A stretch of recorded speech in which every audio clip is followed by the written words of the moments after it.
NFL podcast. He is trying to outlast Brady's career.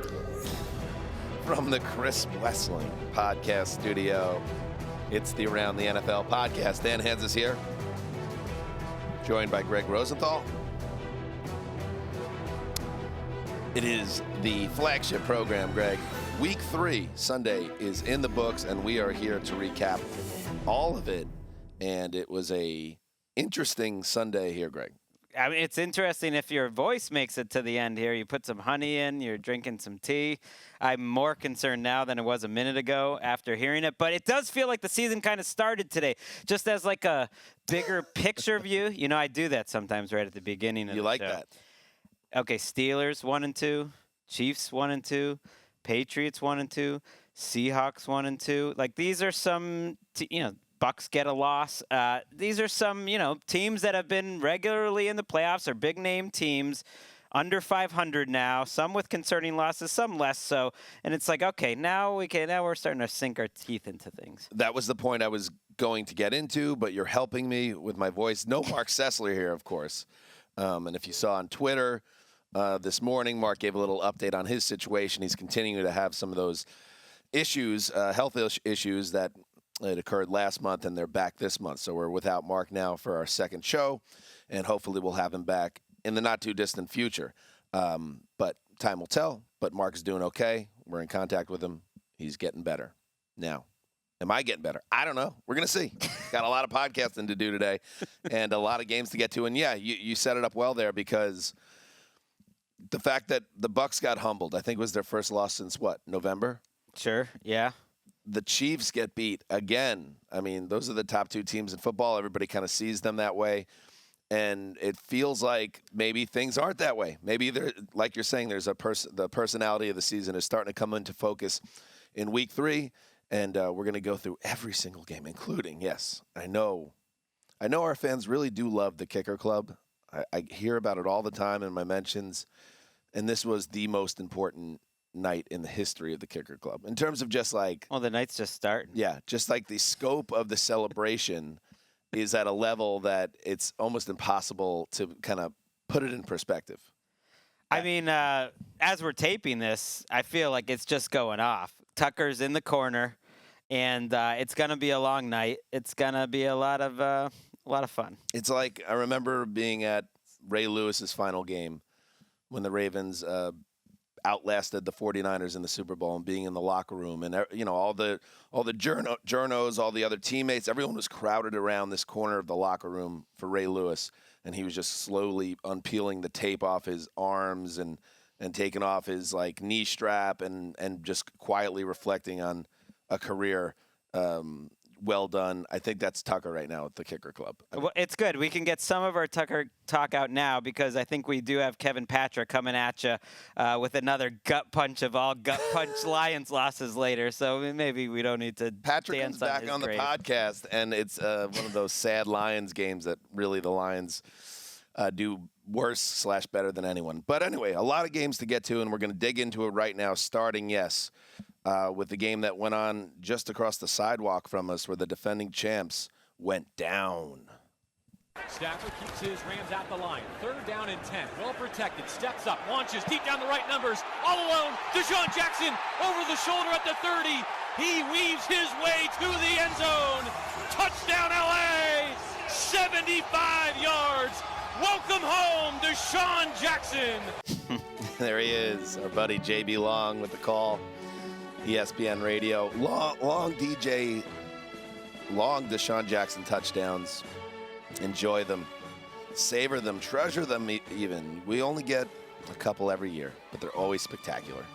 Matt Stafford went off, throwing 4 touchdowns, including that rainbow to D-Jax, as the Rams kind of had their way with the Bucs. 34-24 win over the champs. Greg, being the best team in football in late September doesn't really mean much in the big picture.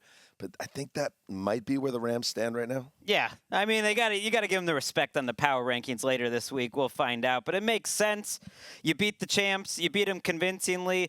You do it in a game where I'm almost having a hard time like taking a big picture takeaway, other than man, Deshaun Jackson still got that juice, not just on that 75-yard touchdown, but on another throw up the sideline where he just goes 0 to blinding in a couple seconds. So I don't know. He might have a few more of these types of days because Matthew Stafford is so well protected. That's probably my biggest takeaway is that the difference between Brady and Stafford today was there was nothing the Buccaneers defense could do to bother Matthew Stafford. It's not the running games. Neither team had a running game until the fourth quarter when the Rams were just trying to running out the clock here.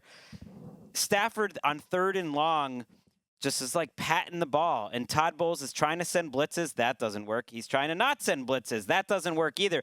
You lose Jamel Dean in this game. That's 2 of their starters in the secondary at a position that at cornerback where you felt like they were already thin. And it was just felt like guys are open. And Stafford can find the guys that are open. He can deliver it to any part of the field. And at one point they had, I think, 6 straight scoring possessions. It is the first time in Sean McVay's coaching career where that happened. And you did it against the Bucs. It's amazing. Pretty good. That is pretty good. I mean, this is exactly what it was kind of advertised as going into the season, that this would revitalize Sean McVay and his attack and revitalize Matthew Stafford and kick his career into this like next stage and maybe to a much higher plane. And yeah, doing it against the Bucs is really special. And things started off okay. Stafford started 1 for 6. And they were mostly missed throws. That's sort of a reminder too, just how much open guys there were. It was about 4 missed throws in that 1 for 6, and then he went nuts. Yeah, and like you said, they score on the next 6 drives. And I think with the Bucs, you're a little concerned about the defense. Can they hold up in a big spot against a true contender like the Rams? Not today. And then I think it's time to get a little bit worried about their running game. And I know Ronald Jones is in the doghouse right now, but they had 35 yards total. Brady was the team's leading rusher. That's Tom Brady, 44-year-old Tom Brady, 14 yards. So Brady is continuing to be indestructible. He went 41 of 55, 432, and 2 touchdowns, added a rushing score. But that's not really what you want to do. I don't care how good Brady is. You want to have some balance in there, and the Bucs don't have it. They don't have it. They didn't have Antonio Brown. But to me, it's more Brady trying to keep up with this defense. Once they got deeper into the game, you felt like when the Rams made a stop, and you give Raheem Morris some credit, you give Aaron Donald, Leonard Floyd made a play. They always have like a role player make a play. Kenny Young made a couple of nice plays in this game. They've done enough defensively, Los Angeles has. Whereas Tampa, yes, it's going to be there with the greatest passing games in the league, and I'm not too worried about them in general, but they need a little more. The pass rush has quietly been mediocre all 3 weeks, so it wasn't just the fact that JPP wasn't there today. Today they stepped up in class in terms of the offense that they were facing. I know they had Dallas week 1. They've had some tough matchups, but they weren't sniffing Stafford. Pretty one-sided. And because Tom Brady got to 432, I don't know what the number is, but it's well under 100 yards. Tom Brady will become the all-time leading passer, Erica, next week, Sunday night in Foxborough, unless he gets injured in the first quarter. I can't think of anything. It is just going to be such just a flamethrower of Gillette. Or where? No, it's at. It's at Gillette. Oh, it's yeah, not going to be standing when it's done. Well, we'll get to the Pats, but this was about the worst way that they could go into it because the Bucs will be they're a champion and they're going to be licking their wounds and ready to bounce back. Angry Bucs team, Tom Brady, who's already known for having laser focus that no other athlete's ever had in the NFL. I don't like your team's chances next week. Yeah, we don't need to get into that. It's got to get pumped up. I like it. You keep trying to push back that conversation until it's gone, but it's going to pop up. It's a week from today. And by the way, good job by the Wessling brothers. Whoa, locking up. Oh, that's nice. Locking up the Rams to beat the defending champs. Yeah, they were in their building, the Rams, but still to beat Tom Brady and the Bucs, who were 2-0 and hadn't lost in forever.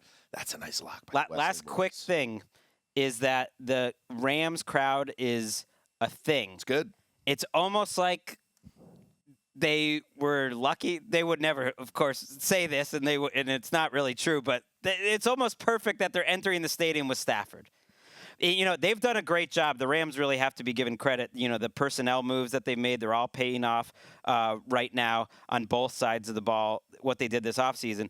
But also that they got this stadium built. They slowly built this fan base up even more than when they got here 6 years ago with Jeff Fisher.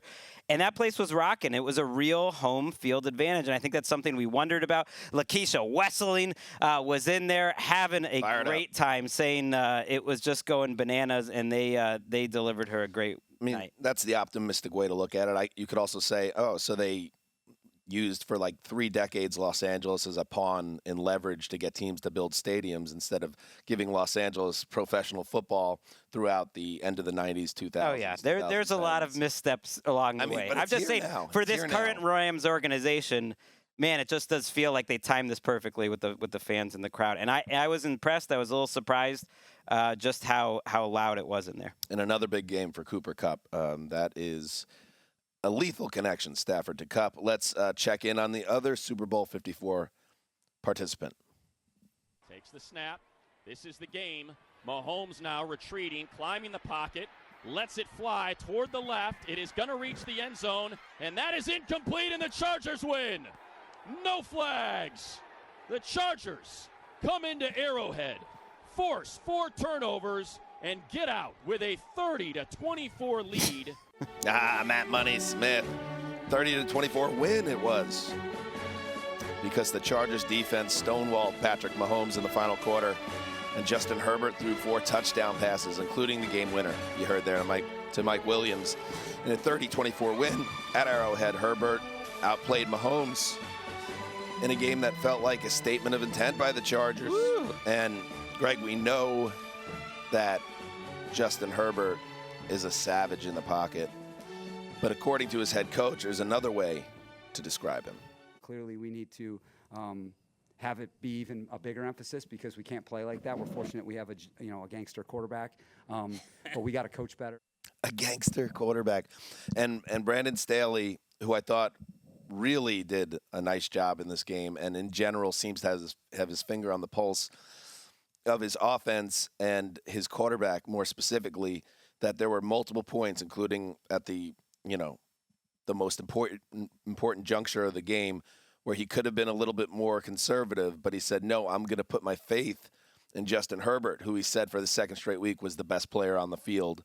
And Herbert did not let him down. And he said Mike Williams was the second best, or it was close behind him. And Mike Williams goes 122-2.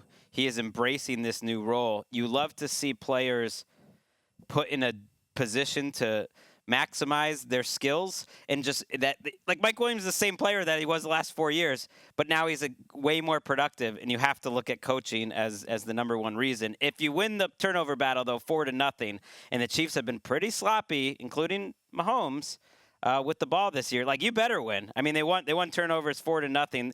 That is how you beat maybe a more talented team. And wow, the Chiefs 1-2. Are you worried at all? A little bit. Not really. I mean, they killed themselves again in this game with turnovers, and it started with 3 trips into Chargers territory that all ended with turnovers, and Clyde Edwards-Helaire, who otherwise played a very good game, he put it on the ground. There was a Tyreek Hill fumble. There was an interception that went off hands that led to another turnover that hurt them. And then what happens with the Chiefs is, when you make those mistakes as the Kansas City offense and when you have those turnovers as the opponent, you better take advantage of it. And I thought the Chargers did a great job. They did not get any points out of the first turnover, but then they turned the next 2 into touchdowns.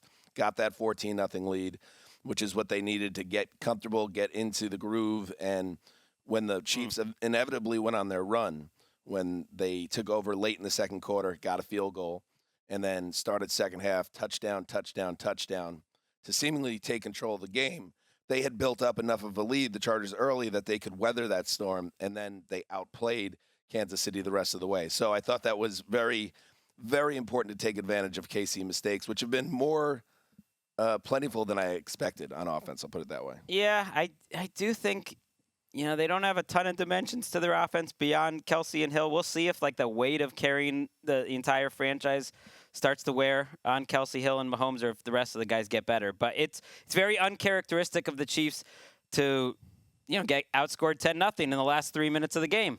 That's the opposite of what they did last year. But it's a reminder they made it to the Super Bowl last year by winning close games over and over and over. They have not been a truly dominant team since earlier of the 2020 season. Yeah, no, I think that's certainly fair to say. And Andy Reid, another subplot after this game, we learned that Andy Reid was taken to the hospital after the game, and I'm looking at the ESPN reporting where we are now. But he left the stadium in an ambulance following the game. A source close to Reid told ESPN's Jeff Darlington that the coach was in good spirits when he departed for precautionary observation after he felt ill. So you have, obviously you have this situation going on now. Reid is 63 years old, and it's something to keep an eye on, and hopefully everything is okay. I'm sick of hospitals. I don't want anyone going to hospitals. I don't want anyone doing anything. Come on, Andy Reid. We need you. We need you, Andy Reid. But, yeah, that's kind of where I come down on the Chiefs, because the same thing happened last week in Baltimore, against Baltimore, where they're winning that game if they just don't shoot themselves in the foot. They did it repeatedly in this game. But even though that happened early in this game, I thought it was very interesting and very telling in a positive way for the Chargers that they basically got this game back to even and then outplayed the Chiefs, and Justin Herbert outplayed Mahomes, who threw the big interception that led to the game-winning points. So, whoa, good job, Chargers. After they charged it up last week in Dallas to get this W, that's a big one. Let's move on. Josh in shotgun. Takes the snap, looks to his left, looks, nobody comes open. Josh rolls to his right, takes a look, gonna keep it, he's gonna run it in. Touchdown, Buffalo, Josh Allen. Josh Allen from 2 yards out, touchdown Buffalo. John Murphy with the call, WGR. Turns out Josh Allen is still good. The Bills quarterback threw 4 touchdown passes, ran for another. Bills embarrassed their opponent for the second straight week. This time it was the Washington football team. No chance, 43-21 blowout at Orchard Park. Greg, Buffalo has it cooking on both sides of the football now. I was so impressed by this Bills team again. The defense swarms to the ball. It was somehow a misleading 43-21. It didn't feel that close, because if you break down the 3 Washington touchdowns, one comes on a screen play, unbelievable play by Antonio Gibson. He wadded that end zone, was one of the best plays of the game, but it was called at a perfect time, great individual effort. Another touchdown on a extremely short field on what amounted to was an onside kick, and then one deep into garbage time. Josh Allen set the tone on a 3rd and I think it was a 15 on the first drive. Beautiful throw on the outside to Sanders, and then an even better throw out, escaping the pocket for 41-yard touchdown to Sanders on that drive. And from then on, it was just like Josh Allen firing bullets. Missed Diggs like a couple times streaking down the field, but otherwise Sanders has added so much. They had no problem whatsoever. At one point in this game, they were almost tripling up Washington in terms of yardage, and they are now the NFL leaders in score differential, along with the Broncos. And I just think if this defense, and granted they've played 3 shaky offenses, but if this defense can play close to this well all year, to me, they are the most complete AFC team. There's a lot of good AFC teams, but I think on paper, they're the one team that has the chance to have a truly great offense and a truly great defense. Yeah, and especially seeing the Bills really come to life on defense last week with the offense starting to fire up, and then this week, and I didn't get a chance to see this game, but hearing the way you're explaining it, this sounds like last year's attack, maybe with less Stephon Diggs still than we were expecting. He still goes 6 for 62, had like 10 targets. He just missed them a couple times. That was on Allen. But on the same day that the Chiefs, again, look mortal for the second straight week, if you're a Bills fan, you're thinking to yourself, oh my goodness, this really is set up well for us to potentially make that push to get to the top of this conference, and that has to be extremely, extremely exciting. Yeah. What did you see from Taylor Heineke, by the way, in this game? Because I liked how he played against the Giants on Thursday night. He had the moxie, made some big plays. Doesn't sound like much went well Same here. stuff. I mean, I think if you look at week 1, 2, he did make a couple plays. I mean, his touchdown run was unbelievable, how he sought out the pylon. Like, he's going to make plays. I don't think he played that poorly. They picked him off a couple times. One was a little lucky, but there's not much sustaining element in this. I don't think this is a team that's like going to go up and down the field on other good teams. They didn't protect that well. And, yeah, your boys, Young and Sweaty, they were definitely quiet today. What is going on with this defense? I don't know. It's been one of the worst defenses in the league because I really, when you look at that first Chargers game, they got a couple turnovers, but they couldn't get a stop. This team has barely forced a punt all season in 3 games. That's a trend. They're in trouble. They're lucky to not be 0-3. So Buffalo has, I don't know how the Steelers beat the Bills in week 1 after what we've seen since, but they have that one loss, and now they are back in a groove, and we'll see. The Washington football team and a lot of these, and the New York Giants, as we'll get to a little bit, but there's some issues in the NFC East right now, as there was last year. Let's keep on moving to Greg, your favorite place in the world, Foxborough. I mean, it's not my favorite place. I've only been there like twice. You're Narnia. 3 times. It's pathetic. Taysom will remain at quarterback, and Jameis is wide out to the left. Power run right side. Taysom Hill will walk into the end zone, and what a play and what a drive by Taysom Hill. Hey, Taysom alert. The Saints backup QB, Gadget Boy, rushed for his first score of the season, helping the Saints shake off their grisly Week 2 loss to the Panthers in a 28-13 win over the Pats. Yes, in Foxborough, Gillette Stadium, the big mall. Greg, the New Orleans defense brought the goods in this one, intercepting rookie QB Mac Jones 3 times. The Pats have some issues. They have issues, and they play consistently the most boring game, like on every Sunday slate. That's a problem too. Like, I'm glad we're taping this at night, like, so I've sort of had the stench of this game off of me because it was just it's just a slog. It's similar to the Jets-Pats game yesterday, where if you take the 3 turnovers away, it's like neither passing game could get going. They both didn't look great, but the Saints kind of do what the Patriots want to do, but I think they do it better right now. And what I mean by that is offensive line getting it done. They lose Teron Armstead. They're all pro at left tackle early in this game. Doesn't matter. They protected Winston well. Alvin Kamara had a very hard-earned, I think, 128 yards from scrimmage, something like that, 118 yards from scrimmage, but yards that I don't think other running backs were going to get. On defense, they try to mix it up a lot. Dennis Allen's, I think, very creative, has guys up front, and they got after Mac Jones. They dominated the line of scrimmage on both sides of the ball, and I think that's what the Patriots were hoping to do coming into this season, but they can't do it. They're not running the ball well. Their offensive line's not playing well, and the defense is, I mean, they look okay if you look at the stat sheets, the Patriots defense, but to me, they're just like, They can't make up for a pretty boring offense. And we saw this last week against the Jets. The Pats did very little on offense. And in this game, there was some Sean Payton history, Greg. 252 total yards for the Saints, the fewest in a road win in the Payton era for New Orleans. So the Pats defense did enough. See, that's true.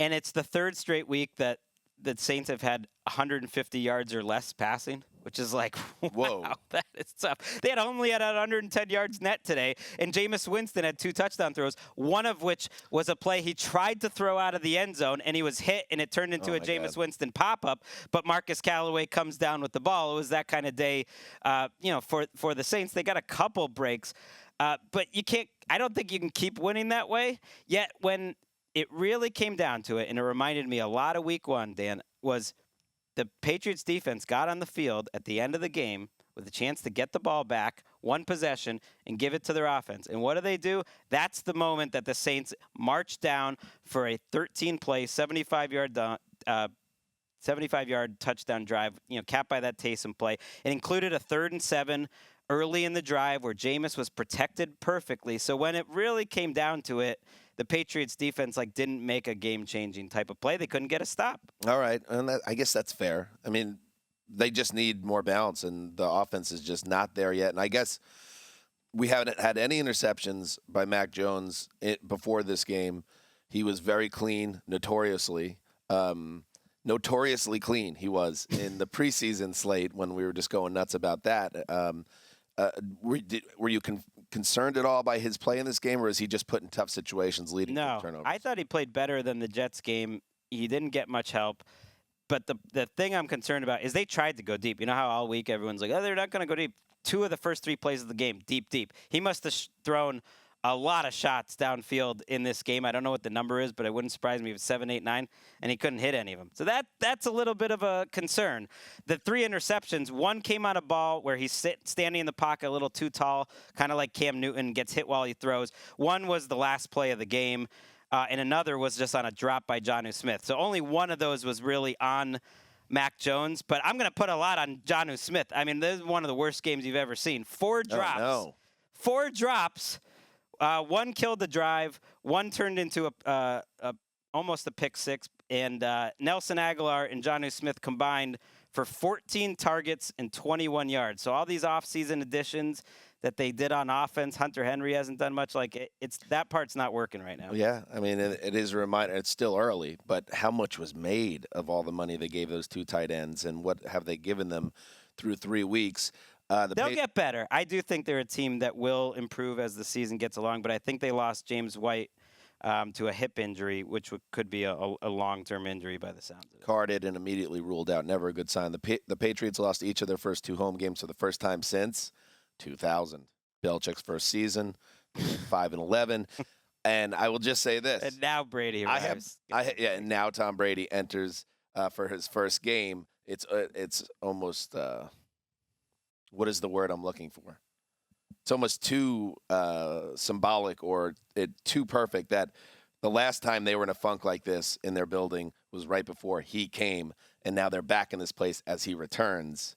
Oh, Greggy, if my team wasn't so miserable, I'd be really enjoying this. I know. They are very much another team. It maybe the last time they were like this was on to Cincinnati week where they were 1-2 and everyone got crazy and they went on to win the Super Bowl. The difference is they don't have Tom Brady on their team anymore. When they're playing in Foxborough, he's going to be on the other team. So you don't get the feel that they could bounce back like that. I do think they can bounce back somewhat. 2 things. The AFC East, which we were honking a lot about entering this season, is not looking so hot right now outside of Buffalo.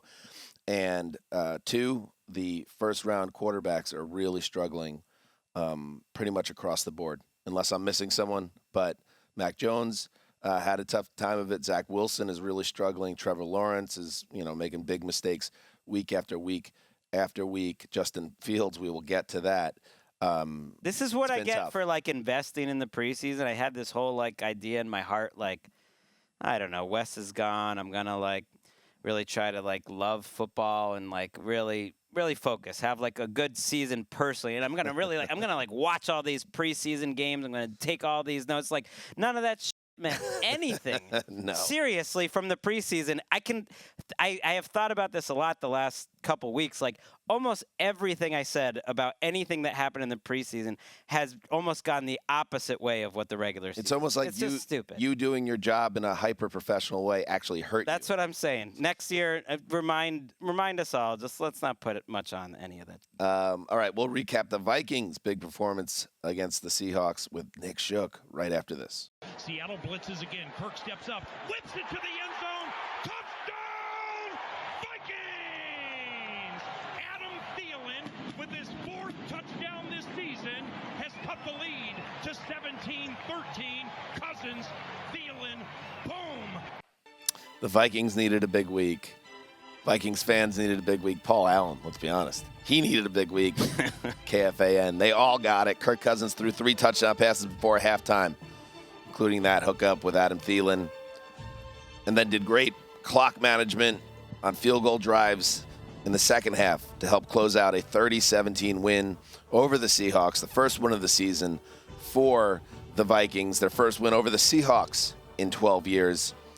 Yes, Nick Shook now joins us. And Shook, always be wary of the wounded animal team, but winning without Dalvin Cook made this even more impressive.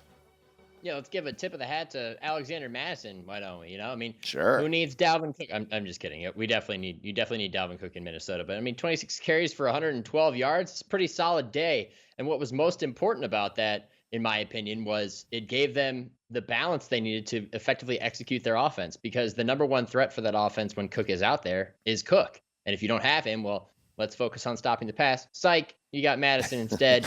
Kirk Cousins throws for 323. Is Shook bringing Psych back? I like that. Yeah, why not? It's been Why a not, solid 20 years. It's time.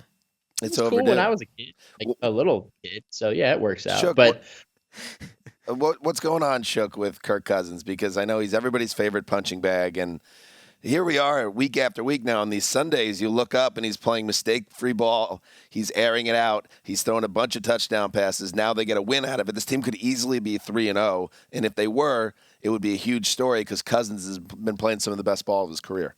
I know he's been playing like they are 3-0. I mean, statistically, he leads the league in like, for example, passes of 10+ air yards. Nobody's got a better passer rating in that instance than Kirk Cousins. Think about that. He hasn't thrown an interception. He's playing great football. It's just a matter of they lost a close one in overtime to the Bengals because of a fumble that, could have or didn't end up going their way, but could have potentially gone their way at the end of the Bengals game. Then they lose because Greg Joseph can't make a game-winning field goal. I mean, this team, I was thinking about it today before they won. This might be one of the best 0-2 teams, granted, I know where you're that going. I've ever seen. Sure. Right. And it's because of Kirk Cousins. Yeah, I think he's played great. I think KJ Osborne, I know he only had 2 catches today, but they were big catches. He's been a third down conversion machine. He's given them a little something that you didn't expect.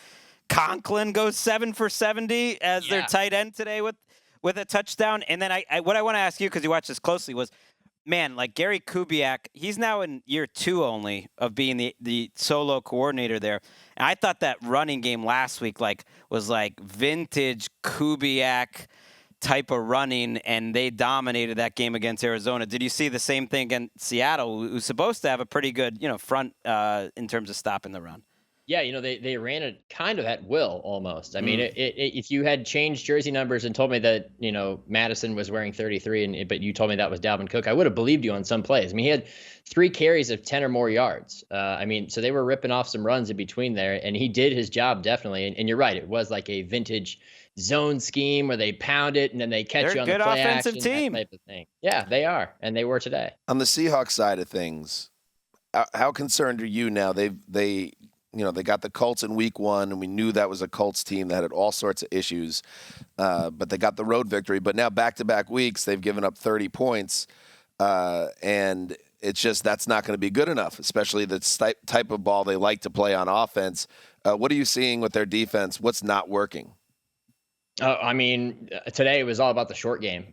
Kirk Cousins didn't have a single deep pass attempt in the entire game, like according to Next Gen Stats, not one, and ended up throwing for 323 yards without doing that. So they have to be better underneath. I don't know if the way they play Jamal Adams necessarily helps them. They love to bring him up on the line and send pressure and everything else. I'm all in favor of having a box safety, but I'm not necessarily all about bringing my safety up the line as frequently as they do, because it does leave you a little susceptible to rely on other guys to then get that underneath stuff taken care of. But my biggest concern with them isn't even defensively. It's the fact that they can't score any points in the second half. They scored 6 points in the second half last week and ended up losing that game to Tennessee. They scored 0 points in the second half this week and ended up losing this game by 13. It's a matter of, are other teams making good halftime adjustments against them and they're just not responding, or can they just not figure out who they want to be? It reminds me of that offensive struggle period that they went through down the stretch last year where they couldn't figure out who they wanted to be. That's what they look like in the second half of these last 2 games. But in defense of Russell Wilson and Shane Waldron, they really only had 3 drives in the second half. Now you went punt, and downs, but their defense not getting off the field back-to-back weeks and giving up these long drives and kind of being run over. At one point in this game, the Vikings drives were 9 for 90 in a touchdown, 12 for 66 in a touchdown, 16 for 50. That is some old school stuff. 11 for 70, and then 12 for 88. So that's like 5 straight drives where you're a Seahawks defense, you just can't get off the field. And I'm sick of banging this same drum, but they've been a mediocre defense for about 5-6 years now, and it feels like it's getting a little worse, not getting better. And the Adams point you made, Shook, is really interesting because we know what he's about. We know he's not a coverage guy. He has 2 interceptions his entire career, but you just gave him all the money in the world. So it's like you have to use him to what he does best. But if that's not exactly helping your defense, you're kind of caught in between. That's an interesting point you made. Well, yeah, and they redirected a lot of their money to paying him, and they haven't really spent a lot of money in other areas. And I think it's starting to show as a group in whole. I mean, they 9 for 14 on third down. Minnesota was today. That's not acceptable for you to try to be able to come back. I mean, you went to halftime with a 17-7 lead. couldn't put any points on the board, couldn't really get the ball. Greg, you talked about that. I think 3 of those possessions they had, 2 or 3 of them, 5 plays in total. I mean, you're right. They're not giving their offense any chances. When they did have the ball, they weren't doing much either. They got the 49ers and the Rams next. Seahawks Twitter is going to be on fire this week. Oh, yeah. We might have to get our friend on from The Athletic again to check in on the Seahawks world because it seems like a chaotic place. All right, let's head on now, Shook, to a AFC South showdown.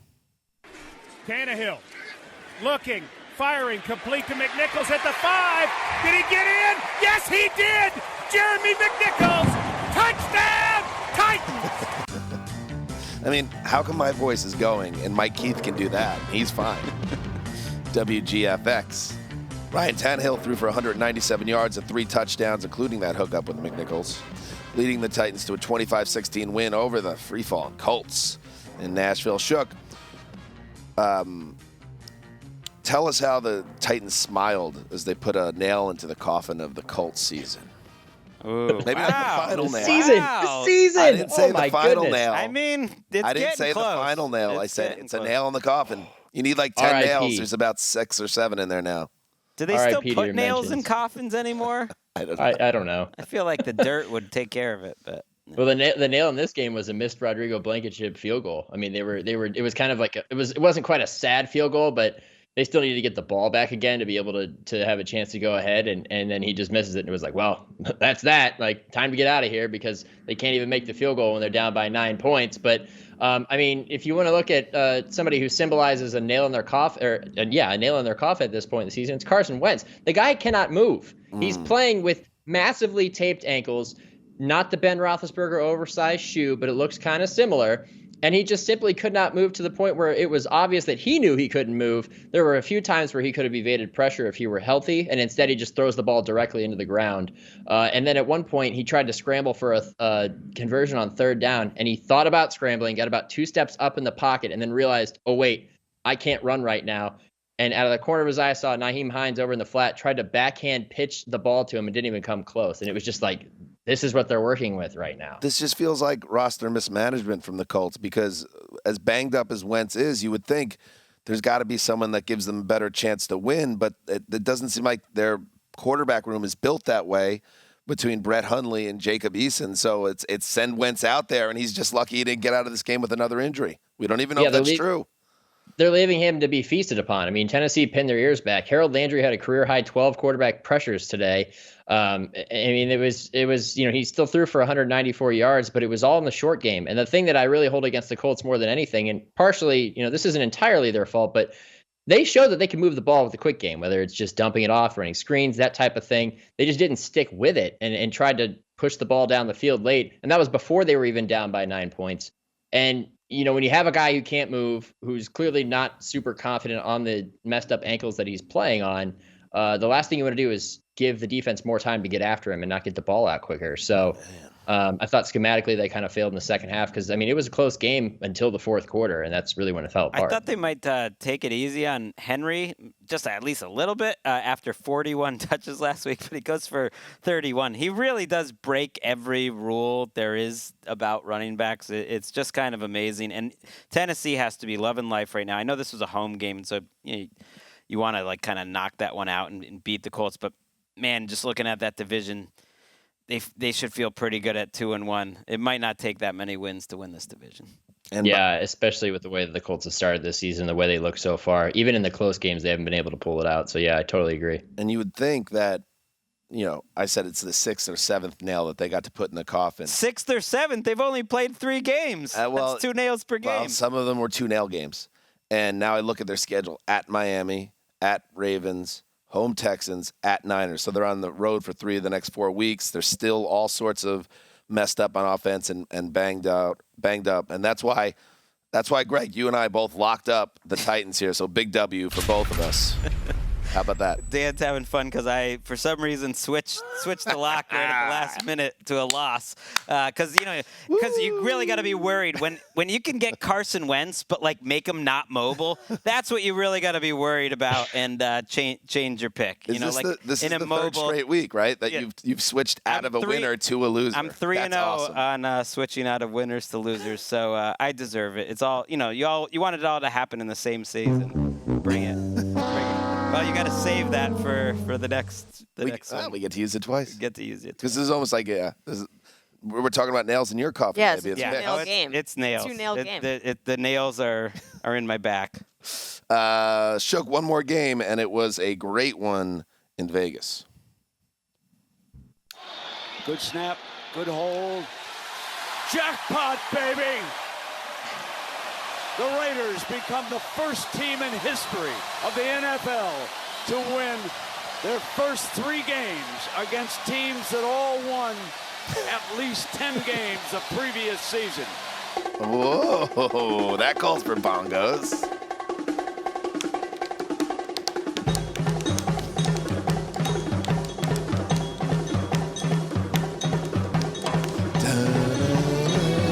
See, I like when the strings come in there. It's just a banger.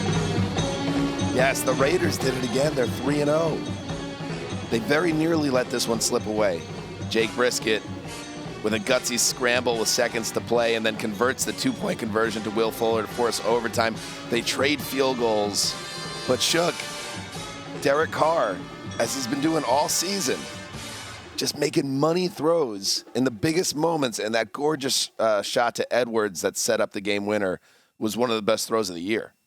Yeah, I mean, Derek Carr is on fire. There was only one mistake he made this entire afternoon, which is an ill-advised throw into the hands of Elandon Roberts, who took it back for a pick 6. Other than that, he was, pretty precise for most of the game. And the thing you really have to like about his development, I think, from last year to this year is taking what the defense is giving him, picking apart defenses, and spreading the ball around the field as a result. I know they spent a first-round pick on Henry Ruggs, and he is getting more involved. He had that touchdown pass or reception last week, and he did have 4 catches for 78 yards today. But he's not just relying on him or just relying on Darren Waller. He's throwing to everybody. He threw a touchdown pass to Alec Ingold today, who that was his reward for saving them from fumbling away a red zone opportunity on the previous play. I'm convinced. They were just like, hey, dial it up for Ingold. He just bailed us out. Dump it off to him for a touchdown. This was the best game of the day, I think. This was a great football game. These teams only play classics. I can only think of 3. This one, the Sea of Hands game. Remember the Sea of Hands game? We weren't born yet, but it's a classic. No. And then the Fitzpatrick game, of course, at the end of last year that ended the Raiders' season. I mean, Jake Brisket, threw 49 times for 250 yards. Like some of these 4.5 yards an attempt. Right. Some of these reception numbers, like Waddle caught 12 for 58. A piece of that Jake Brisket. It's a little wild, but when push came to shove, he had a 4th and 9 where he had to fit it into a mail slot. Got it. 4th and 20 with the game on the line in overtime. On the run, got it. So he added a lot of value, a lot of fun. I don't know if Tua put up 28 points. You know who would love to have Jake Brisket right now? The team that originally had him, the Colts. How about the Patriots? No, I don't know. Mac Jones is good. I'm just kidding. Greg is always in his feelings on the Pats. I'm kidding about that. But seriously, this is the Dolphins. You could get on if you're a Dolphins fan, even though they fought back here and this was a nice comeback. You're 1-2 and you're disappointed with the start of the season. The one thing that they've been smart enough to do, and other teams year after year aren't, is we need to get a dependable backup in the building. Ryan Fitzpatrick the last couple of years, Jake Brisket. Now these guys are not stars, but they're hold the fort guys that can save your butt if your starter goes down, and that's what nearly happened today. Yeah, and you have to be encouraged by that because they got their doors blown off last week, and yet they come back and play against a team that's on fire. I know it's only 3 games, but the Raiders are playing good football. Even their defense has really come around. We already know about the front 4 and what they've been able to do in getting after the quarterback. So statistically, if you looked at it on paper going into this game, you're thinking, man, this is a terrible situation for Brissett to walk into, and yet Jake Brisket avoiding pressure, stepping up in the pocket, extending plays, scrambling and putting his body on the line with 2 seconds left in the game, and then converting the 2-point conversion, like you said. It was gutsy. Although they were handed a lot of points. It was like a short field. It was a pick 6, and then Brisket also made the history books by being the first quarterback to complete a pass for a safety. So that was pretty, incredible. I don't and blame him for that. Yeah, that was a bad situation by everyone. I mean, this offense is just good. I mean, Peyton Barber goes for 111 yards on 4.8 yards per carry. No Josh Jacobs again here. Kenyon Drake also in the mix, obviously, there. But the pass catchers, with Carr playing at this level, Brian Edwards is a player. Henry Ruggs, a couple more great catches today. He really is blossoming. Hunter Renfrow, third and Renfrow. Darren Waller, of course, has been maybe a little quiet after the week 1 explosion, but that's a great 4-pack. I mean, Ruggs had a play early where he looked like the error that you sometimes got in Tecmo Bowl, where the guy just flies off the top of the screen. There was like a special way you could get that to happen, and that was like Ruggs. My God, they should just throw like alley-oops to Ruggs because it was fun to watch. He has to have one of the highest verticals in the league. And then Renfrow had one play where he did like a quadruple move and literally spun around Xavier Howard, an all-pro, like a top. These Raiders they're balling. Yeah, Renfrow had a great catch. We talk about third and Renfrow. It was second and Renfrow at least once today. A fantastic catch on the sideline. It basically put me in this moment where I was like, who is his comparison? Like, because he's short, he's the gritty receiver, whatever you want to call him. And I want to say he's like maybe a Welker, but he's not that type of athlete necessarily. But he is a guy that you can depend on to make those catches over and over again. And it's fun to see how Carr involves him, but really involves everybody. They're just a really fun offense to watch overall. They're now a team that I look forward to watching on a week-to-week basis. Shook, you're live via satellite from Cleveland in your home office, and I'm looking right now behind you over your left shoulder. It's the NFL helmet with the big shield logo that you only get at the NFL if you leave the company, and then they put the helmet on the table in the newsroom, and they say, hey, everybody sign it. Wish Nick well. Of course, Shooky went to the Browns and then came back. So Shook managed, Greg, to really pull something off here. He got the helmet where everyone said, you're an amazing guy, best of luck to you. Right. Kept the helmet, has it on display, left the company, and then came back. It's having your cake and eating it too. Right. It's like he's like double dipping somehow. He's probably still getting paid by the Browns, like all the other ex-coaches they have. Maybe some hush money there with the Browns. Right. We know that was a mysterious exit. If I hung around there long enough, my first stint there, I'd have 2 of those helmets at this point. I mean, you're living the dream. Like, you left, but you're still on this podcast, so it's perfect. Like, you got your cake and you're eating it too. It worked out. You don't have to come up to the studio. You're just at home. And Greg, I don't even need to ask. We know there was no goodbye from the Browns helmet. Just put it that way. No, it was. We'll see you in a week. It was like one day you showed up that just the key card didn't work. Pretty much. We'll see you in a week when you're covering us for somebody else. By the way, one more game with Shook. I misspoke, and that's a great thing because I can't speak. Head to Pittsburgh. Joe in the gun, catches the snap, fakes to Pirine, throws it high and deep down the left sideline. Chase has it in the end zone. Nice. Touchdown, Bengals. What a throw by Joe Burrow to Jamar Chase, who extended his arms and reeled it in for the 34-yard score. It's like Greggy's like, I got to get out of that lock. I got to get over to the Ben Roethlisberger Steelers in 2021. I know, I had a good day with picks, too. I don't even know what happened. Dan Horde and Dave Lapham, WCKY. Joe Burrow threw for $178, but with 3 touchdowns, including 2 more strikes to Jamar Chase. Hey, that's working out. Speaking of stupid summer storylines, Jamar Chase can catch, and he catches a lot of balls in the end zone. Bengals are now 2-1 after a 24-10 win over the Steelers. Shook, we knew Pittsburgh was up against it potentially without TJ Watt, their most important player. How big a difference did it make in this game? Massive. They recorded 1 pressure the entire game. Their lowest pressure percentage and pressure output in the next-gen stats era for the Steelers. I mean, Joe Burrow had all day to throw. There was one play in which he actually was hit, and it was a very questionable roughing the passer call, which actually set up the first touchdown pass to Jamar Chase just before halftime. Basically, it was a matter of Burrow could pick apart the defense to a degree and kind of just work with whatever he had. And the Steelers, knowing that the Steelers couldn't move the ball quickly at all, that they could just kind of take their time. But, I mean, the second touchdown pass to Jamar Chase, he again had all day to throw, was able to roll out right, wait for Jamar Chase to break off his route, come back over into the middle, wide open portion of the end zone, and just throw it to him. I mean, it made it look easy. It was at one point a commanding lead, if not bordering on a blowout, before things kind of settled down to this final score that you see here. I think if you're a Steeler fan, you're stunned. Maybe not because of, considering who you didn't have on defense, but if you're a Bengals fan, you got to be riding high, man. This is a team that won the division last year. This is a statement win for your young Bengals. I mean, it will never get old beating Pittsburgh in Pittsburgh if you're a Bengals fan or a Browns fan or a Ravens fan. That's just how this division goes, and teams are going to be lining up to kick the Steelers when you're down. I know I didn't watch this game closely, but sometimes I think the box score can tell you a story. And the story here is that Najee Harris got more targets as a running back than any running back in history, I think, in the next-gen stats era. And that tells you about their offense, because the Steelers had 35 more plays than the Bengals, which is usually a good thing, and many more yards.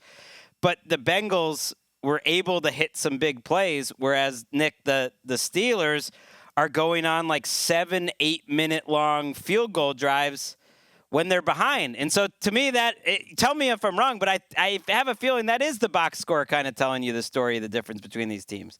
Yeah, it absolutely did. I mean, the Steelers' only scoring drive that produced a touchdown the entire afternoon, 8 minutes and 32 seconds, 15 plays to cover 96 yards.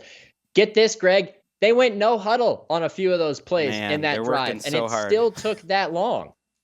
And they have explosive players. Yes. I want to point out, by the way, it's not just Watt out. It's Watt.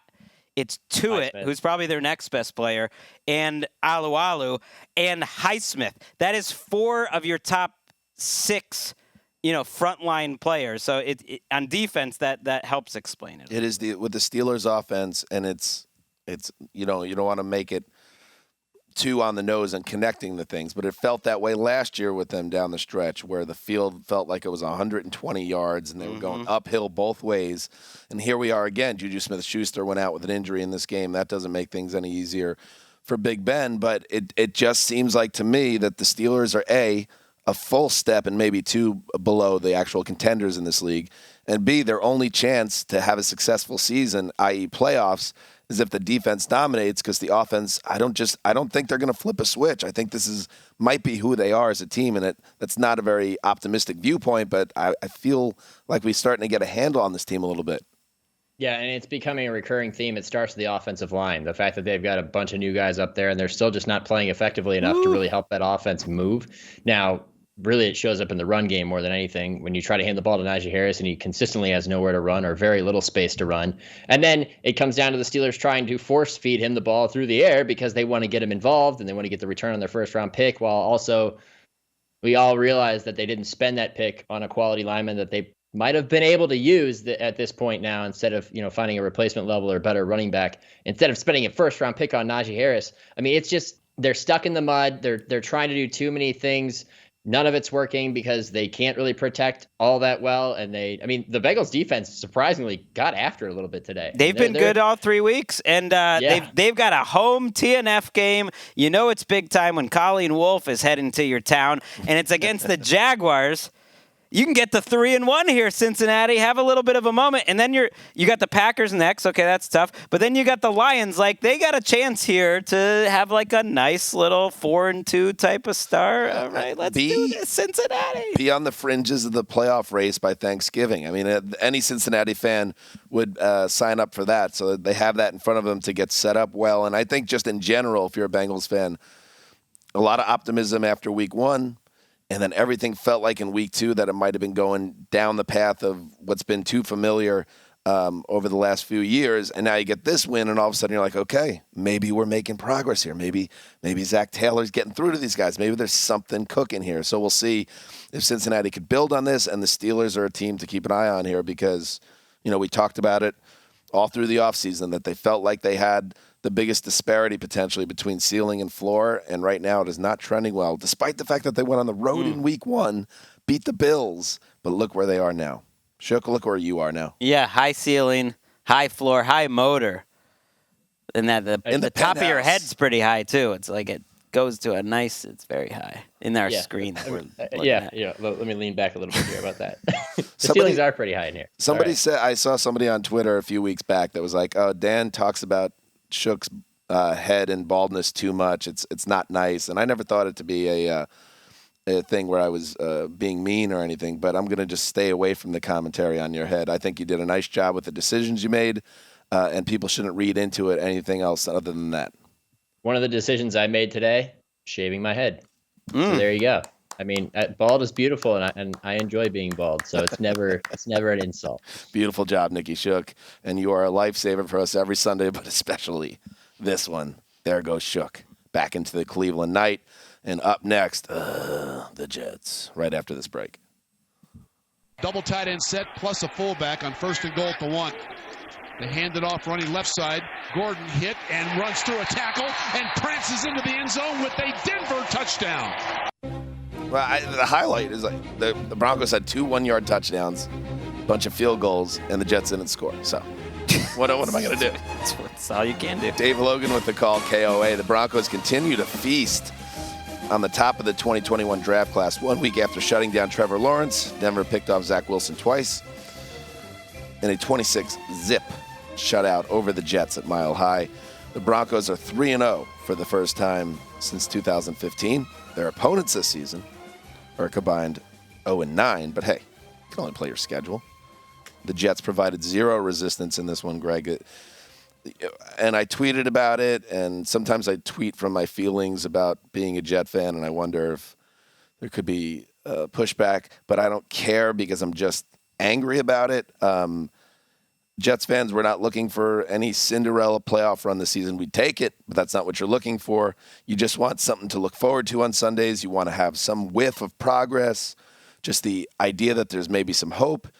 But this organization, it's such a low bar. It's just above the floor, and they can't clear it. It's really just they did not put up any type of fight against the Broncos. And I give the Broncos credit. They executed. They're in their building. They're feeling good about themselves. So I don't want to make this a Jets conversation, but it's hard not to because the Jets are not competing, and any team in the league was going to beat the Jets. The Broncos are just lucky enough today to have them on the schedule.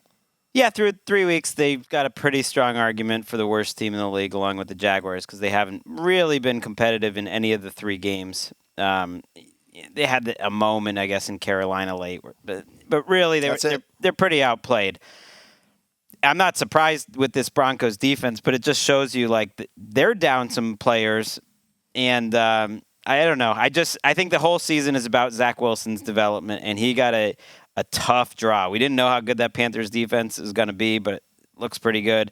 I think you got a tough draw with these first 3 games, and you're just hoping for some progress. And if you're Denver, like I said, you're leading the league in point differential right now. Yeah, yes, they've played bad teams, but stomping bad teams, according to Football Outsiders, is literally the most predictive thing you can do to make the Super Bowl. Like, that is the most predictive thing of a great team, is stomping bad teams. Now, I don't think I'm sure there's data that backs that up, but that's ludicrous to me. But okay, go on.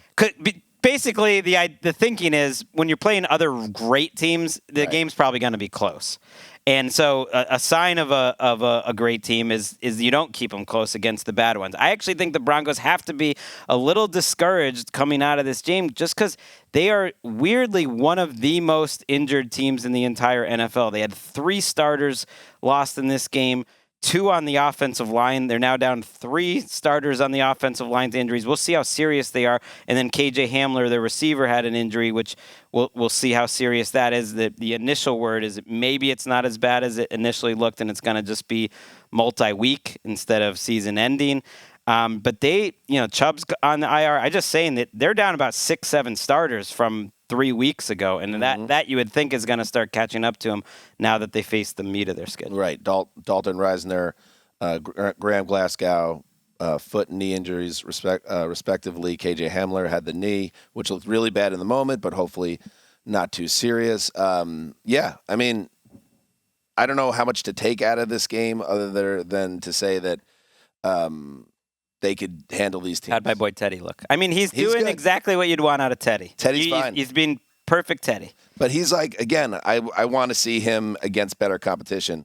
They got the Giants, the Jaguars, the Jets. Now they're going to get the Ravens, the Steelers, the Raiders, the Browns. Okay, now let's see where Teddy is. But if you're asking how he played today, it was well. It wasn't a dynamic performance, but he made some really nice throws and when you're playing a team as bad as the Jets are right now, you just don't want to do anything to gift wrap the game, pick sixes or anything like that. Put the ball on the ground. He didn't do that. He's going to be stuck in games against Derek Carr, Justin Herbert, and Mahomes, where it's not where you can't just like kick field goals. And so that's going to be the challenge for Teddy. But what a start. I mean, it is. You could argue this was the softest start to a schedule that any team has ever had. I mean, record-wise, it is. It's 0-9, but well, you can't take the 0-9 because 3 of them are against the Broncos. But yeah, they're 0-6 otherwise.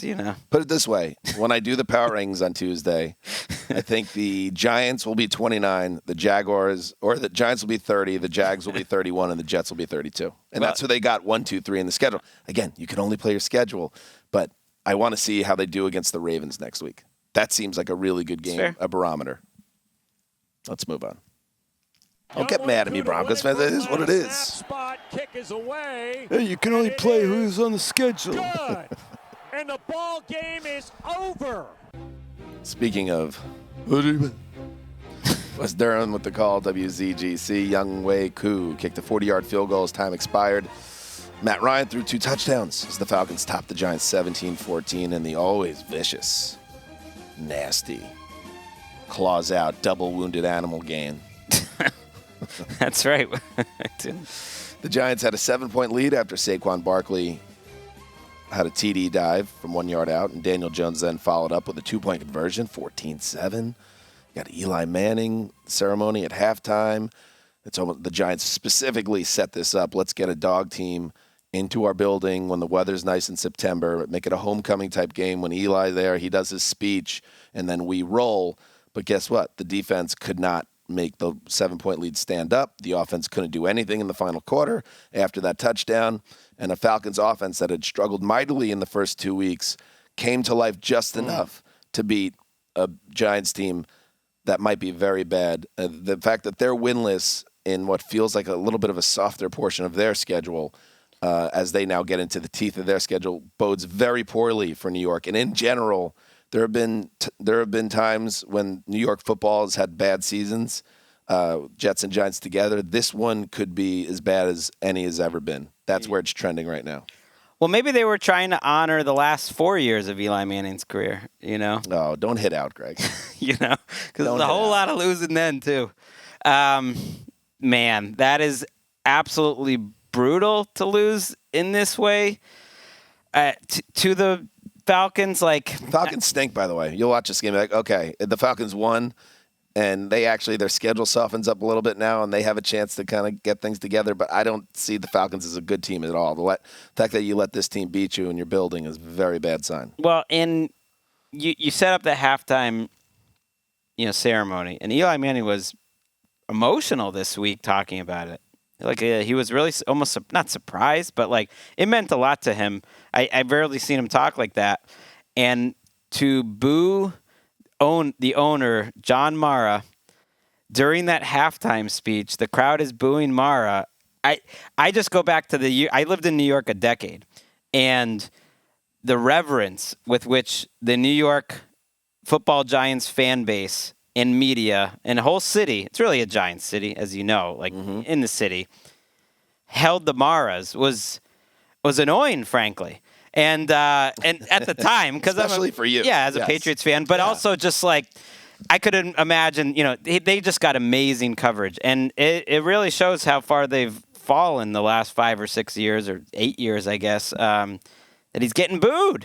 I don't know. That amazes me. And then I'm sure it's going to be on the back page of the Post and the Daily News tomorrow that I guess there was a photo captured of a garbage can that the owner kicked over after the Giants went down, and maybe it got kicked over because he got booed at halftime. Either way, I mean, listen, if you look at what the Giants have done since they won the Super Bowl, 9-7, no playoffs 1 year, 9-7, 7-9, 6-10, 6-10. 11-5 in 2016 under Ben McAdoo. I don't know how that happened, but then they had the boat thing, and then they got wiped out in the playoffs. 3-13. This is since now 2017. 3-13, 5-11, 4-12, 6-10, and now 0-3. So the fan base is, as a Jets fan, I see it. They're spoiled, but you understand because you expect results when you run very well for a long period of time, and the results are not there. And they're very banged up right now, and you have to factor that in because Daniel Jones did not have Sterling Shepard, who hurt his leg. Oh, that this is game. a killer loss for them. Darius Slayton, he left the game in the first half of the hamstring injury. We know Evan Ingram and Kenny Golladay are both banged up. Blake Martinez, who's a very important part of their defense, he got hurt in this game. So they are not at full strength for a roster that doesn't need its core players to be disappearing. If we want one bit of good news for the Giants, I think Saquon is getting closer to being Saquon again. He had lead back type usage in week 3, so I think the restraints are off him. But an Atlanta team that went into this game being outscored 38-0 in the fourth quarter through 2 weeks, to let them come back on you on this day, that's why they're booing. I mean, you got to give Younghoe Koo a nice corner table in the kicker club tonight. I know it's all about Tucker, but Koo's coming off that Pro Bowl. He hits the game winner. He's the man. Right. Cordarrelle Patterson, maybe invite him. He seems like he'd be fun at a club. He's a leading receiver. They've unlocked CPAT. Someone's actually done it. I don't think this can last the whole season, but someone has finally unlocked the offensive weapon, Cordarrelle Patterson. These are different circumstances, but I hope it tracks on some level. It's like, you remember on June 25th, 2009, when Michael Jackson died, and then Farrah Fawcett also died that day. And nobody talked about Farrah Fawcett, who was an icon in her time because Michael Jackson was that big. Justin Tucker is Michael Jackson, and Farrah Fawcett is Younghoe Koo. Does that track at all? Yeah. I mean, he'll take that, you know. R.I.P. People had some posters up of those people. Fawcett. All right. Let's move on. Fields waits as the Browns load up. Snap back. He's got it. Here comes Koromoa. Here comes Garrett. They got him again. Myles Garrett. 4.5 sacks on the afternoon. Oh, Jim Donovan with the call, WKRK. Myles Garrett, he's here now.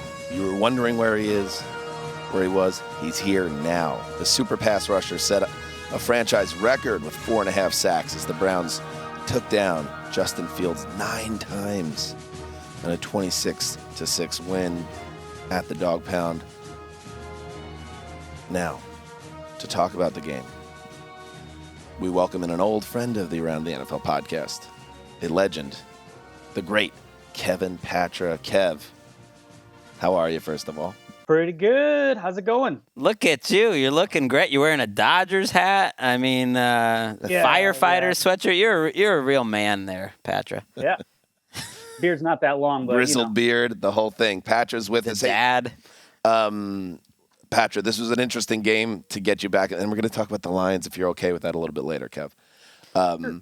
But embattled coach, officially in front of Matt Nagy's name, you have to say embattled coach Matt Nagy was left to try to wrap his head around the ineptitude of his offense after this game. An offense that managed a single net yard of passing in 4 quarters. Here's what Nagy had to say after the carnage was through. This is not how we wanted it to go. You almost can't even make it up. It's that bad. But we got to get to the film, and we got to make sure that we're hard on ourselves and we understand the whys, and really just go from there. Patrick, you almost cannot make it up, he says. I just don't even understand how you can be such a failure coming from where he came from. Patrick's back. In Kansas City. And, what the heck was your game plan? You're taking Justin Fields, one of the most athletic quarterbacks in the league, and trying to make him a pocket passer. Did he forget that Andy Dalton was out this week? It didn't make any sense. The game plan, as bad of a day as it was for Fields, and it was a struggle. It was 10 times, 100 times, 1,000 times worse for Matt Nagy. I don't know how he survives another game like that. The only thing is by the grace of the ownership, who doesn't seem to want to make any changes. But it was just piss poor, if I can say that, from a managerial standpoint of how you ran this game, what the GM put in front of your quarterback. The offensive line couldn't block a soul. Myles Garrett, whipped Jason Peters. Anybody who thought that was a good matchup was fooling themselves and how they didn't have extra protection. Justin Fields had zero chance in this game. Zero chance. He was pressured on 55% of his snaps, of his dropbacks, literally 1 out of every 2 times. And every other time, no receivers were open. There wasn't one schemed easy throw out in the flat, whatever. where were the wide receiver screens? And Nagy will probably lean out. We only had 16 plays in the first quarter. Yeah, because you couldn't do dick with the ball anyway. So that's why you only had 16 plays. So it's just from a coaching perspective, this was a disaster, an absolute disaster. Patra, it is so good to have you back and have the fire here. And I was going to say, if you could give me a little bit more perspective on how Nagy failed, in your opinion. And it sounds were there a lot of deep drops for Fields as opposed to plays to try to get the ball out of his hand and get the offense moving in a different way? I think I counted like 1 through 3 quarters. He moved the pocket twice. Like, where were the rollouts to generate an easy throw? Where were the split the field in half and he's got to go here, boom, boom, just quick, no thinking about it. Like, you're asking an offensive line who can't block anybody to block one of the best defensive lines in the league. And after the first 6 sacks, you'd have think you'd have changed something, but no, it was the same thing over and over again. It was the biggest ineptitude, and I feel bad that we're harping on the negative side when the Browns played out of their minds, and the credit should go to them on a certain level, but it just the surprise. I don't think anybody thought that the Bears were going to win, or most people should not have, but to be embarrassed in this fashion with your rookie quarterback, just put out to pasture. Can't basically. happen. I mean, the number, we should point out some of the numbers. They finished with 47 yards. In the first quarter? Or? No, that was the whole game. 47 total yards. No. They finished with 1 passing yard. Right. Passing yard net was 1. They averaged 1.1 yards per play, which I saw was the second lowest of this 21st century. I'm amazed that 47 yards wasn't like the all-time record. The shocking thing to me is that, Fields finishes 6 for 20, that he only runs 3 times. And so as much as all of this, it makes sense, is on Nagy, you have to give the Browns defensive line a lot of credit. And you have to at least understand that Justin Fields' instincts are not at the point right now where he can come up with something, because he took 9 sacks and he only ran 3 times. The sacks, to me, are partly a quarterback stat. And so it's a combination of everything, isn't it? Yes. Absolutely correct. And of those 47 yards you mentioned, 41, they had net 41 yards in the first half, which obviously isn't good. But then you only got 6 in the second half. That's so crazy. Where were the adjustments? That's what my question is. And to your point about running, he did try to get up. He a couple of those, I think 3 or 4 of those sacks were him just not getting back to the line of scrimmage, and then therefore it goes for a sack. He was escaping the pocket, and the lineman did a good job of corralling him before he slipped the tackle last week to seal the win. He couldn't do that this week. That's how good the Browns were. How did OBJ look? Because I saw something just that he was very efficient. His 5 catches all picked up first downs were big plays. They ended up with 418 yards, so they were plus 350 in yardage, like that. 26 to 6 in first downs, had the running game going. But how did OBJ look? He looked good to me. I didn't see any hesitation on his cuts. He went up for a ball. His best catch was an OBJ type reception, a ridiculous one out of bounds where he's falling in. If Baker had kept it in bounds a little bit more, it would have been a ridiculous. It would be on all the highlights already. He squeezed that ball, and it was you're like, how did he come down with that? He just couldn't drag his toes. But that to me was the play that showed okay, he's good, he's back. He might not have been in bounds, but I don't care. I think he's still got it. And the total yards margin of minus 371 for the Bears was the worst since Week 7 of 1976. So we're talking a historic disparity here between 2 teams. It should have been. It should have been worse. Honestly, if the Bears' defensive line didn't get 5 sacks early and forced 2 turnover on downs early, when Stefanski went for it on 4th and short, and they got stuffed, the Browns got stuffed, this would have been a complete laugher. It should have been a 50. It should have been a 50 burger. There's no doubt in my mind. They couldn't. Hunt was unguardable. The Browns, to me, they have the best screen game in the league right now. The Hunt screens are they can't tackle him. He was pinballing off guys, and then the combo with Chubb they just ground him down. And to make matters worse, Nagy kicking a field goal when you finally got down and the score was still a 10-point game, and he kicks a field goal, and you're like, why the hell you got in the red zone once? Luckily, once that you got there, and you're kicking a field goal against a team will gladly. Are you take becoming the ball a Bears fan? You've lived in Chicago now? How long? Osmosis. You know what? You know what it is? I am so used to rooting for teams that I just, it just warms my heart. You speak for a angry fan base, and I know Bears fans, as hard as it is to listen to today's show, are happy that you're here, Patrick. Let's get off this game before your head explodes and head to Jacksonville, where another rookie quarterback struggled. Good job, Brownies.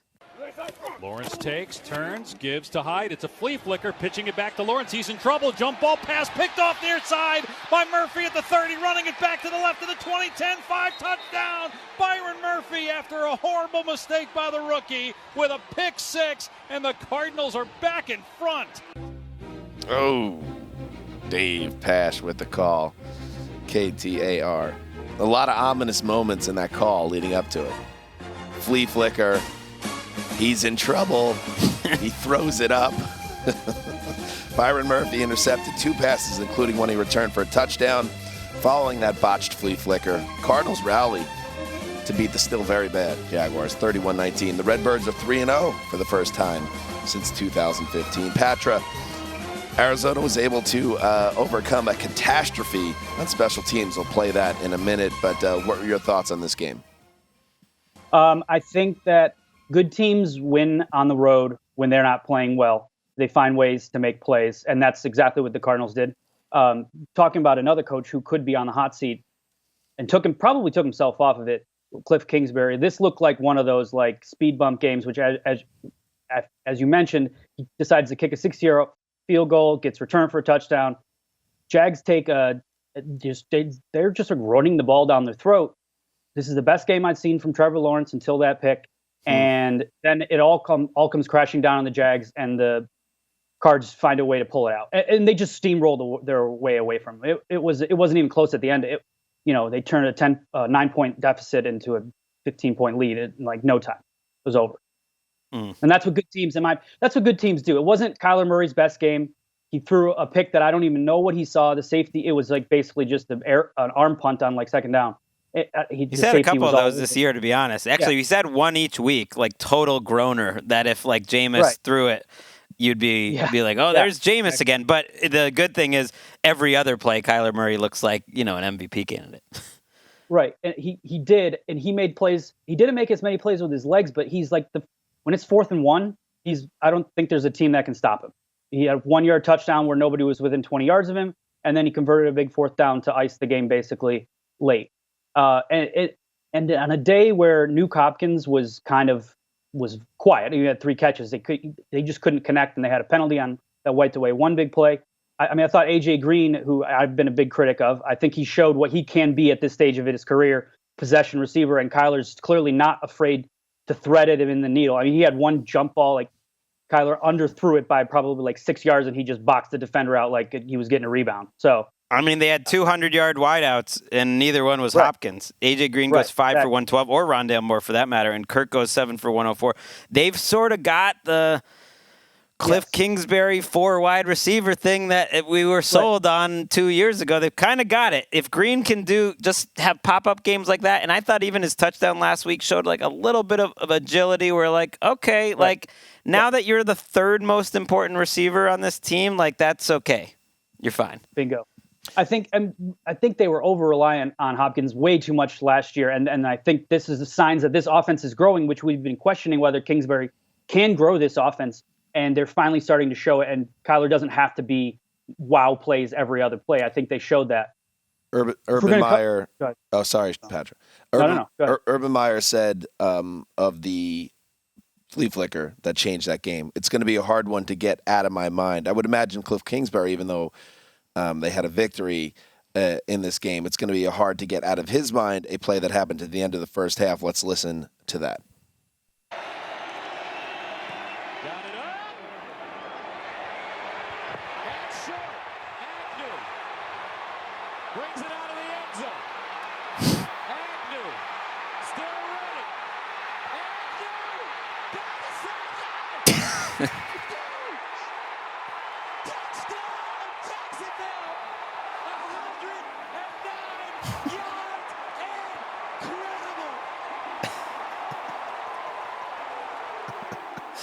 Gus was bummed when he saw his assignment that he got the Jaguars and he was going down to Duval for the week, but he made it count on that a field goal lineup. A bomb field goal was at 60-plus yards 109 yards the other way. Almost swung that game, but the Cardinals were able to correct. It was one of those questionable calls that Kingsbury has at least once or twice a game that you're like, what are you doing, dude? What is your game management? I mean, Jamal Agnew has been one of the most dynamic, if not the most dynamic returner for the last 2 or 3 years. Already has a return touchdown this year before that. I think that's 2 for him. He's like half their offense. I don't understand what the play there was. Whatever. They ended up not burning it, but that was a turning point. You thought, holy crap! And then Trevor Lawrence had a great touchdown throw, perfect pass on probably what I figured was his third read to get them up in the second half. And it was kind of like, okay, this could be a dangerous game for Arizona because they came out flat. The defense wasn't really getting pressure, which I was kind of surprised about until late. And that pick 6 really changed the entire complexion of the game. Cliff's funny. Cliff Kingsbury's funny because he's the type of coach they asked him after the game, you regret it? He's like, nope, I don't regret it. I wouldn't change a thing. You wouldn't change a thing? What are you talking about? Your kicker didn't reach and you gave up the touchdown. Like, how do you say that you wouldn't change a thing? It's like, it'd be like the Fox executive saying like, oh, I wouldn't change a thing. I would have just kept Gus Johnson on some BS like Big 12 game for 8 years instead of having him on the NFL. What were we doing there for those 8-10 years without Gus Johnson? Fox. That's a certain personality tick in a certain type of personality where you never admit that you did anything wrong. Right. You're fully confident in everything you do. That's projecting strength. But sometimes you just want to slap them and be like, that was wrong. You should have just owned up to it. But that's what it is. Projecting bullshit. The longest kick in NFL history involving Patrick's favorite team right after this. This is going to be an epically long field goal. A 66-yard field goal try for Justin Tucker. It would be the longest in NFL history if it's good. A 66-yard try. Tucker's kick is on the way. It is good! Off the crossbar, and it tumbles through. It is good! Time has expired. Justin Tucker with the longest field goal in NFL history. The hay is in the barn, and it's mayhem on the field. Jerry Sandusky, great call. WBAL. It's midnight on New Year's Eve in 1999 at the Kicker Club tonight. That's the type of party we're talking about. Patrick's not there.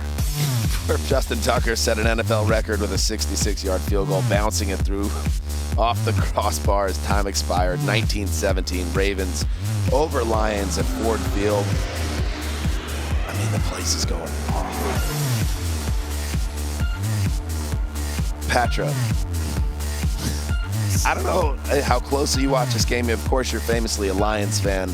I didn't watch 1 second. Yeah, you're a very busy man, obviously, on Sunday. So don't really need you to give analysis on a game you didn't watch. But I just, maybe as a Lions fan, trying to give us some framing, some context on what's the latest kind of stomach punch in an absurd way in the history's long and tortured history.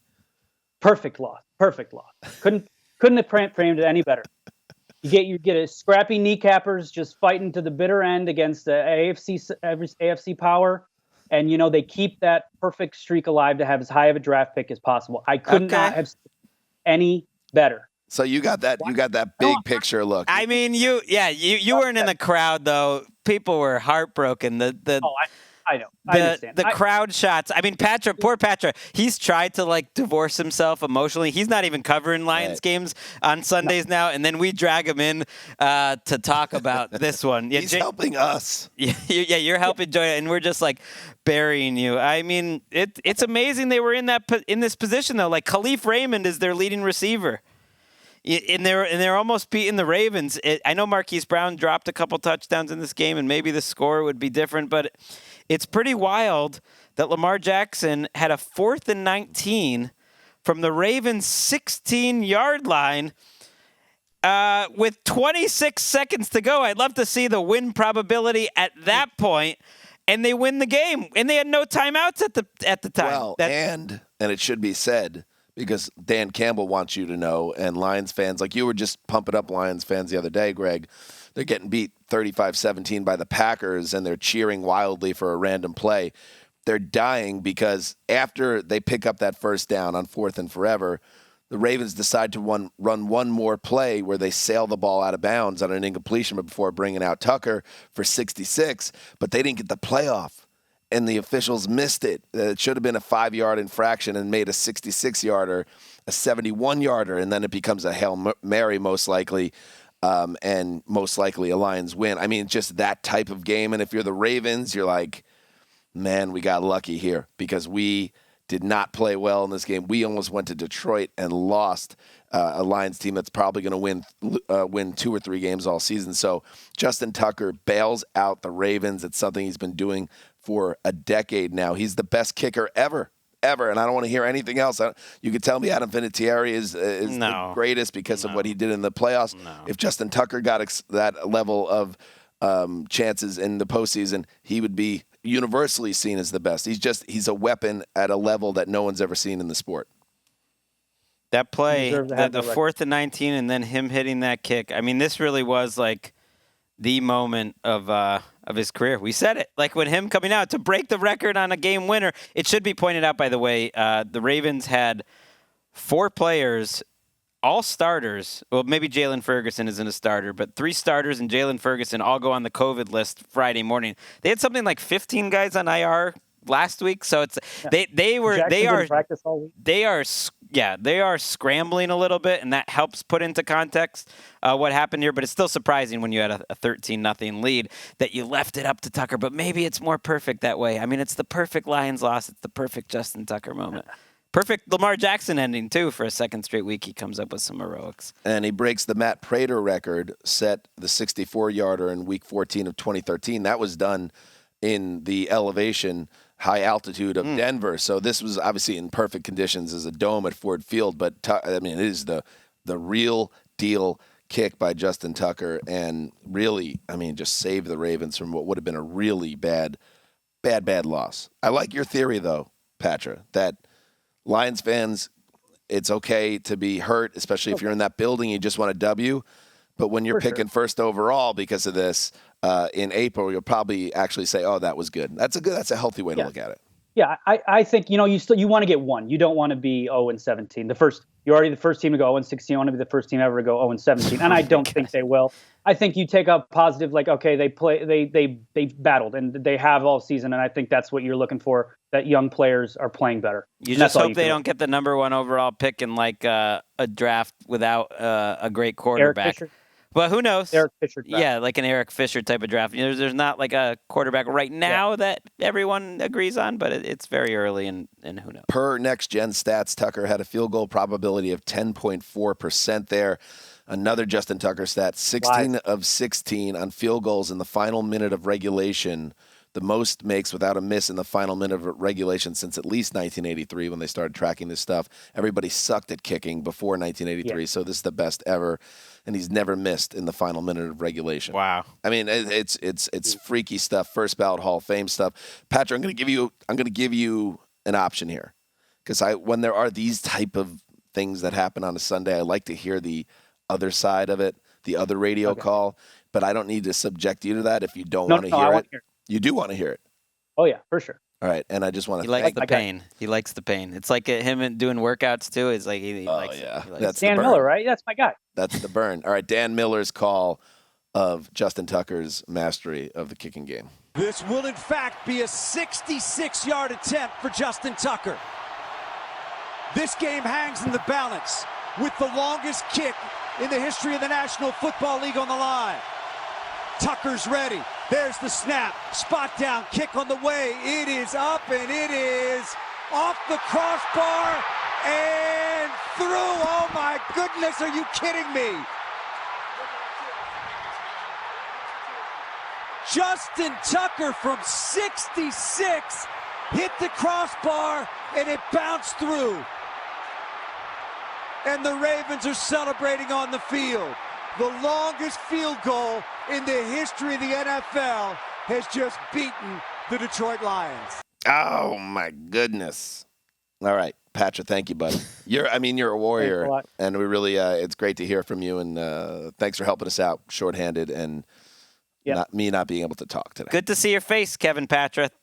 Appreciate it, guys. See you, buddy. I mean, Have a good one. Patrick's been around a long time here. When he was here before I got here. He was like the utility man. He was doing stuff on the production side and then switched over to writing. Like he's a lifer. He's a grinder. He is. He doesn't suffer fools either.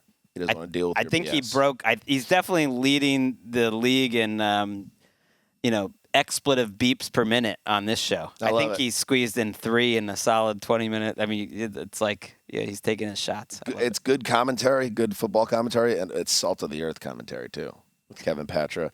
All right, which takes us to Sunday Night Football.